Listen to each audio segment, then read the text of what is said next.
Have you ever scrolled through social media and felt like everyone else's life is just perfect? That was my world. I'm Mia, and I was obsessed with creating that flawless online image.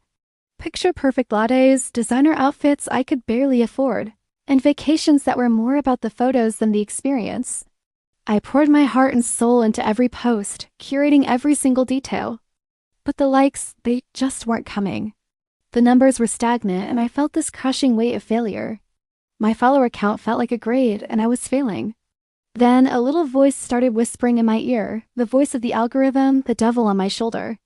It said, Mia, perfection isn't enough. You need drama. You need a hook. Just fake it a little. Tell a little lie. It's what everyone does to go viral. The pressure was immense. Sponsors were emailing, asking for better engagement numbers. My manager was calling, hinting that my contract might be on the line. The temptation was overwhelming. I started to believe the lie that my real self wasn't interesting enough.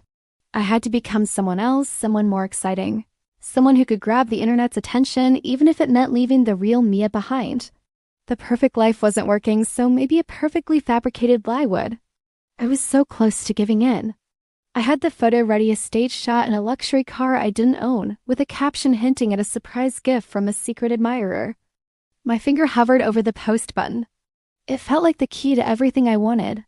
The fame, the sponsorships, the validation. But as I sat there, phone in hand, an overwhelming sense of emptiness washed over me. It felt so hollow, so fake. My heart ached with a loneliness that no amount of likes could ever fill. In that moment of deep despair, a memory from my childhood surfaced, a Sunday school lesson about how God so loved the world. Not the perfect world, not the filtered world, but the real, messy, beautiful world. And if God loves the real world, then truth must matter more than anything. It was like a light switched on in a dark room. I couldn't trade my soul for a few moments of viral fame. I couldn't build a life on a foundation of lies. The truth was all I really had.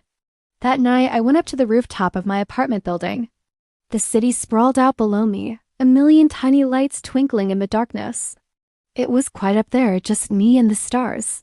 I closed my eyes and just started talking to God. It wasn't a fancy prayer, just a desperate conversation from my heart. I said, Lord, I'm so lost. I'm chasing shadows and I feel so empty. Please keep me real. Don't let me fall into this trap. Be my strength because I don't have any left. I just stood there, letting the cool night air wash over me. And slowly, a profound sense of peace settled in my soul. It was a stillness, a quiet assurance that I wasn't alone. I didn't need to fake it. I just needed to be faithful. The peace that came wasn't a solution to my career problems, but it was a solution for my heart.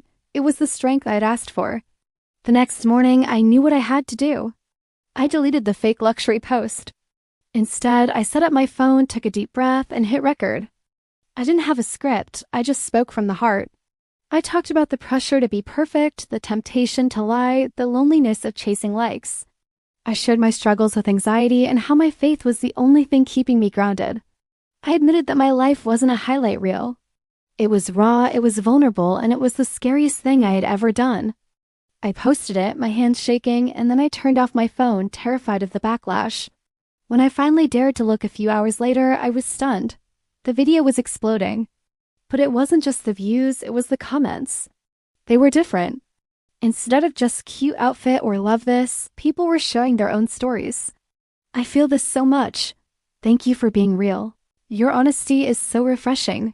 It was a flood of genuine human connection. I had spent years trying to get people to like a fake version of me, and in one moment of radical honesty, I'd finally connected with them for real. It was never about the algorithm. It was always about authenticity. The messages kept pouring in for days. Your video gave me the courage to be honest with my friends. I was feeling so alone in my struggles until I saw your post. You inspired me to reconnect with my faith. Each message was a reminder that my true purpose wasn't to be an influencer, but to have a real impact. I realized God hadn't just been with me on that rooftop. He was right here, beside me, working through my vulnerability to touch the hearts of others. My biggest fear, being real, had become my greatest victory. The empty feeling was gone, replaced by a sense of purpose that was more fulfilling than any number of likes. And here's what I want you to know. The pressure to create a fake life isn't just for influencers. We all feel it. the pressure to pretend we're stronger, happier, or more successful than we really are. But God loves you, the real you, too much for you to live a fake life. He sees your struggles, He knows your heart, and He's calling you to live in the light of His truth. Resisting the lies of the world isn't easy, but you're not alone. He is with you, ready to be your strength, to guide you toward a victory that is real and lasting. Let your own light shine, the true, authentic, beautiful light that He placed inside you. Your real story is the one that matters. Thanks for listening. If this resonated with you, please share it with someone who might need to hear it. Don't forget to like and subscribe for more real conversations.